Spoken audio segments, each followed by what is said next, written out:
Selamat pagi Oma, Opa, Bapak Ibu, Saudara-saudari terkasih dalam Kristus. Kembali lagi bersama saya Feli Christine dan Oma Emmy dalam acara Oke hari ini Orang Kudus hari ini, edisi 21 Juli 2022. Oma Emmy, hari ini kita akan berbincang-bincang dan bercerita mengenai satu orang kudus, yaitu Santo Laurentius dari Brindisi. Nah, bagi Feli personal ini merupakan nama yang masih sangat tidak familiar. Jadi mungkin Oma boleh sedikit ceritakan siapa sih Santo Laurentius dari Brindisi ini? Ya, baik. Santo Laurentius yang berarti orang Laurentum adalah sebuah nama kota di Italia pada zaman Romawi kuno. Oke, berarti nama Laurentius itu sendiri merupakan sebuah kota ya Oma ya, dari di Italia. Oke, mungkin boleh diceritakan sedikit lagi tentang latar belakang keluarga atau mungkin latar belakang bagaimana Santo Laurentius ini pertama kali dipanggil ya Oma ya. Laurentius lahir di Brindisi, Naples, Italia pada tanggal 22 Juli 1559 dari pasangan William dan Elizabeth Russo. Nama yang diberikan kepada Laurentius ketika masih kecil atau ketika ia lahir adalah Julius Caesar. Kedua orang tuanya meninggal dunia ketika Julius masih kecil. Ternyata nama Laurentius itu sendiri bukan merupakan nama asli ya Oma ya, melainkan nama aslinya adalah Julius Caesar. Nah di sini Feli pengen tahu Oma, gimana sih ceritanya bahwa Santo Laurentius itu bisa mendapatkan nama Laurentius? Kenapa nggak dipakai namanya itu Julius Caesar? Jadi mungkin Oma bisa ceritakan sedikit panggilan perdana Santo Laurentius dari Brindisi. Baik ya. Selanjutnya Laurentius dipelihara dan disekolahkan oleh pamannya di Kolose Santo Markus de Venice. Ketika ia berusia 16 tahun, ia masuk biara Fransiskan Kapusin di Venesia. Semenjak itu namanya diganti menjadi Laurentius. Berarti nama itu sendiri ia dapatkan sejak usia 16 tahun ya Oma? Di sekolah. Luar biasa sekali. Mungkin bisa dilanjutkan Oma? Ya. Kemudian ia melanjutkan pendidikannya di Universitas Padua dalam bidang filsafat dan teologi. Akhirnya ia ditabiskan menjadi imam pada usia 23 tahun. Laurentius sangat terkenal di kalangan umat. Ia seorang imam yang baik dan sangat peka terhadap kebutuhan umatnya. Wah, dia ditabiskan menjadi imam itu sejak usia 23 tahun. Itu usia yang cukup muda ya Oma ya, untuk menjadi imam. Jadi ini juga bisa menjadi pelajaran ya bagi generasi sekarang bahwa melayani itu bisa dimulai dari usia sedini mungkin. Tahu sekali ya Oma. Oke, mungkin selanjutnya gimana Oma ceritanya? Selanjutnya, kesan pertama yang cukup menyolok mata dari pribadi Laurentius, ia adalah seorang ahli bahasa. Di samping bahasa Itali, ia juga mahir dalam bahasa asing seperti Ibrani, Yunani, Jerman, Bohemia, Spanyol, dan Prancis. Wah, berarti Santo Laurentius ini juga merupakan sosok yang cerdas ya Oma ya. Ini terbukti dari banyaknya bahasa asing yang beliau kuasai. Nah Oma, Feli dengar-dengar juga bahwa sosok Santo Laurentius ini bukan hanya merupakan sosok yang cerdas, namun juga merupakan seorang yang pemberani. Karena ia sempat menjadi kepala pasukan Jerman. Nah itu gimana sih Oma kisahnya? Laurentius diutus untuk mendirikan biara Kapusin di Austria.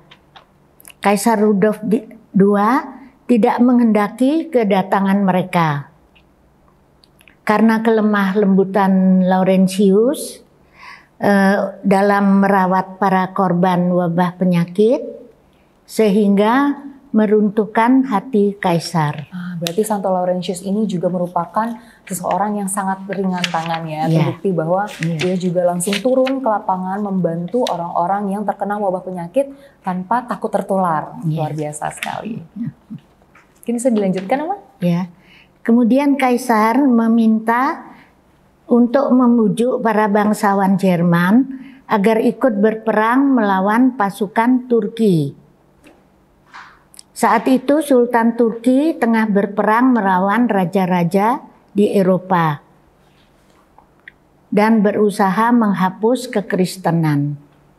Kemudian Laurentius berhasil meyakinkan para bangsawan, tetapi para satria dan pemimpin pasukan mendesak agar ia ikut serta bersama pasukan medan perang guna menjamin kemenangan.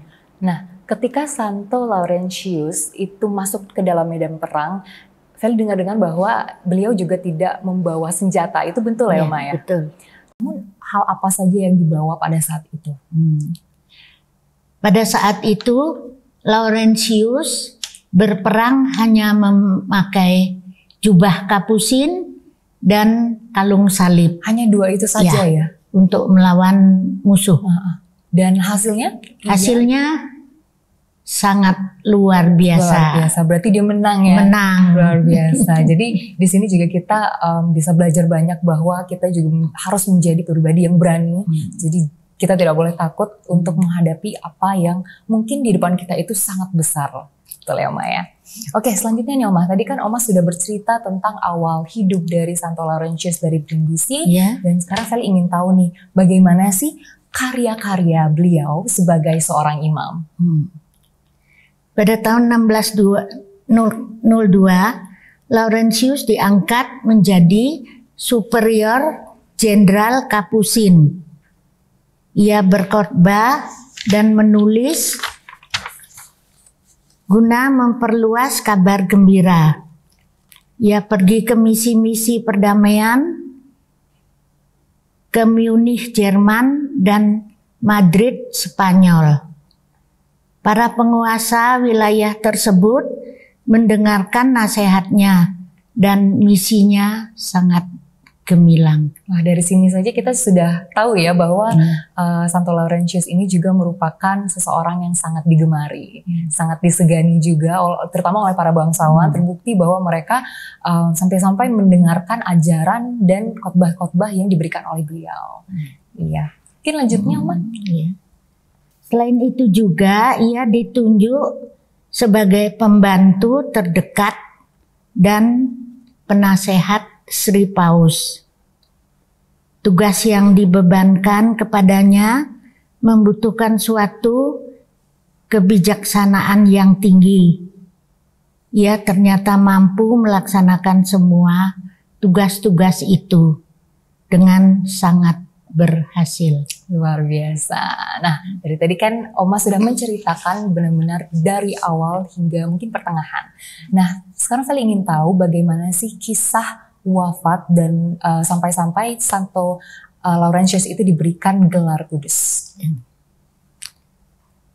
Dalam perjalanan menuju ke Lisabon untuk menemui Raja Spanyol, Laurentius terserang sakit parah.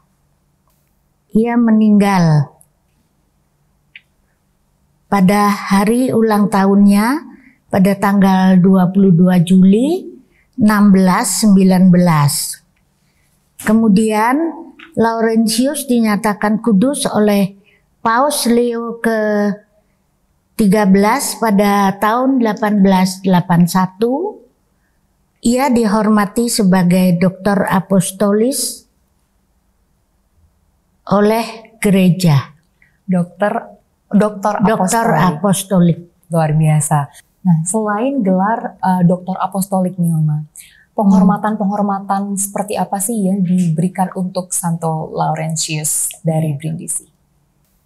Penghormatan terhadap kitab suci dan kepekaan terhadap kebutuhan umat menghadirkan suatu corak hidup yang sesuai dengan tuntutan umat dewasa ini. Oke, luar biasa. Itu dia tadi ya Oma ya. Terima kasih banyak Oma sudah bersedia menceritakan kisah dari Santo Laurentius dari Brindisi.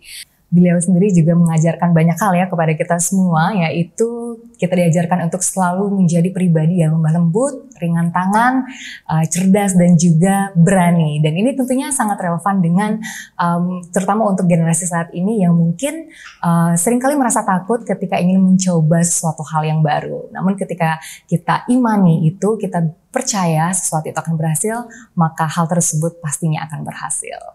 Baik Oma, sebelum Feli menutup sesi untuk hari ini, marilah kita berdoa bersama-sama ya. Dalam nama Bapa, Putra, dan Roh Kudus. Amin. Santo Laurentius dari Brindisi, doakanlah kami. Kemuliaan kepada Bapa dan Putra dan Roh Kudus, seperti pada permulaan, sekarang, selalu, dan sepanjang segala abad. Amin. Bapa, Putra, dan Roh Kudus. Amin. Sekali lagi Oma, terima kasih karena telah menemani Sally di sini berbincang-bincang mengenai Santo Laurentius dari Brindisi.